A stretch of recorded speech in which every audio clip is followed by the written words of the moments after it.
കൃത്യമായ ആസൂത്രണത്തോടെ ഇല്ലാതെ അങ്ങനെ ഒരു കലാപം നടക്കില്ലായിരുന്നു എന്നാണ് സർക്കാരും വ്യക്തമാക്കുന്നത്. ഇപ്പോൾ സുരക്ഷാ സംവിധാനങ്ങളുടെയും രാഷ്ട്രീയ നേതൃത്വത്തിന്റെയും ഒക്കെ കൃത്യമായ ഇടപെടലിലൂടെയാണ് വലിയ തോതിലേക്ക് അത് പടരാതെ അല്ലെങ്കിൽ രാജ്യത്തെ തന്നെ പ്രതിസന്ധിയിലാക്കുന്ന വിധത്തിലേക്ക് ആ കലാപം പോകാൻ സാധ്യതയുണ്ടായിരുന്നു. പക്ഷേ അതിനെ ചെറുക്കാൻ നമുക്ക് കഴിഞ്ഞു വന്നത് വലിയ ഭാഗ്യം കൂടിയാണ്. അപ്പോൾ അത്തരമൊരു സംഭവത്തെ അത്ര ഗുരുതരമായി തന്നെ വളരെ ഗൗരവത്തോടു കൂടിയിട്ടാണ് കാണുന്നത്. അതുകൊണ്ടായിരിക്കും സുപ്രീം കോടതിയും അല്ലെങ്കിൽ സുപ്രീം കോടതിയുടെ മുമ്പിൽ വരുന്ന കാര്യങ്ങൾ കൃത്യമായി ഇവരിലേക്ക് വിരൽ ചൂണ്ടുന്നു എന്ന് വ്യക്തമല്ലേ? സുപ്രീം കോടതിയിൽ ഇന്ന് ഏറ്റവും പ്രധാനമായി നടന്നിരിക്കുന്നത് ദിവിഷെ, ഈ കേസുമായി ബന്ധപ്പെട്ട കോടതി പറഞ്ഞിരിക്കുന്നത് 7 പ്രതികളുടെ ജാമ്യാപേക്ഷയാണ് തങ്ങളുടെ ഫ്രണ്ടിൽ വന്നിരിക്കുന്നത്. പക്ഷേ 7 പ്രതികൾക്കും എതിരെ ഉള്ള കുറ്റങ്ങൾ നമുക്ക് ഒരു കമ്പാർട്ട്മെന്റലൈസ് ചെയ്യാൻ, അതായത് യൂണിഫോം ആയി കാണാൻ വേണ്ടി കഴിയില്ല. അതുകൊണ്ട് സുപ്രീം കോടതി ഓരോ പ്രതികൾക്കെതിരെയും ചുമത്തിയിരിക്കുന്ന കുറ്റങ്ങൾ വെവ്വേറെ അനലൈസ് ചെയ്തതിന് ശേഷമാണ് സുപ്രധാനമായി ഈ തീരുമാനത്തിൽ എത്തിയിരിക്കുന്നത്. ഇതിലാണ് കോടതി പറഞ്ഞിരിക്കുന്നത് ഈ ഷർജീൽ ഇമാമിന്റെയും അതുപോലെ തന്നെ ഉമർ ഖാലിദിന്റെയും പേരിൽ ചുമത്തപ്പെട്ട കുറ്റങ്ങൾ, അതുമായി ബന്ധപ്പെട്ട പ്രോസിക്യൂഷൻ ചില തെളിവുകളും രേഖകളും ഒക്കെ കോടതിയിൽ ഹാജരാക്കിയിട്ടുണ്ട്. ആ രേഖകൾ കൂടുതൽ, അതായത് അതിന്റെ വസ്തുതാപരമായ കാര്യങ്ങളൊക്കെ പരിശോധിക്കേണ്ടത് വിചാരണ കോടതിയാണ്.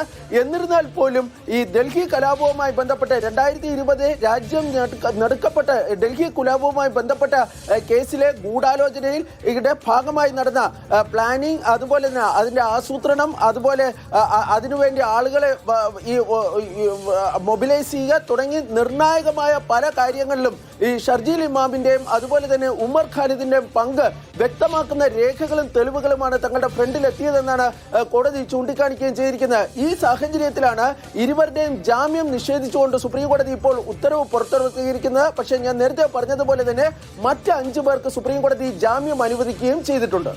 ശരി, വി ബാലഗോപാലാണ് വിവരങ്ങൾ നൽകിയത്. ഡൽഹി കലാപ കേസുമായി ബന്ധപ്പെട്ട് ഷർജീൽ ഇമാം, ഉമർ ഖാലിദ് എന്നിവർക്കാണ് കോടതി ജാമ്യം നിഷേധിക്കുന്നത്.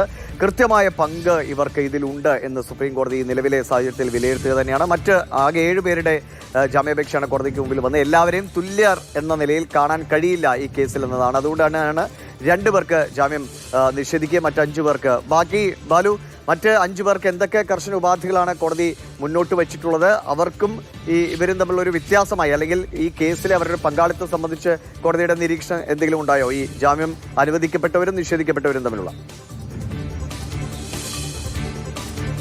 വിശദമായ വിധി പ്രസ്താവമാണ് ജസ്റ്റിസ് അരവിന്ദ് കുമാറും ജസ്റ്റിസ് PB വരാലയും അടങ്ങുന്ന ബെഞ്ച് ഇന്ന് പുറപ്പെടുവിച്ചിരിക്കുന്നത്. അതിൽ ഈ 5 പേരെ സംബന്ധിച്ച് വ്യക്തമായ ചില നിർദ്ദേശങ്ങൾ സുപ്രീം കോടതി മുന്നോട്ട് വെച്ചിട്ടുണ്ട്.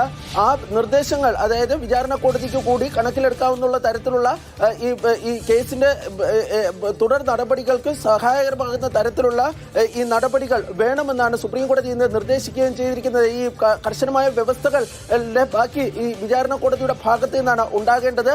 ഏതായാലും ഏതെങ്കിലും കാരണവശാൽ ഈ വ്യവസ്ഥകൾ ലംഘിക്കപ്പെട്ടാൽ അത് അവർക്കെതിരെ ശക്തമായ നടപടി എടുക്കുമെന്നാണ് സുപ്രീം കോടതി ഇന്ന് ചൂണ്ടിക്കാണിക്കുകയും ചെയ്തിരിക്കുന്നത്. വളരെ വിശദമായ വിധി പ്രസ്താവമാണ് കോടതിയുടെ ഭാഗത്ത് നിന്നുണ്ടായിരിക്കുന്നത്. അതുകൊണ്ട് തന്നെ അതിന്റെ പൂർണ്ണ രൂപം നമുക്കിപ്പോൾ ലഭ്യമായിട്ടില്ല. പൂർണ്ണ രൂപങ്ങൾ ലഭ്യമാകുമ്പോൾ മാത്രമാണ് അതുമായി ബന്ധപ്പെട്ട കൂടുതൽ വിശദാംശങ്ങൾ നമുക്ക് പറയാൻ വേണ്ടി കഴിയുക.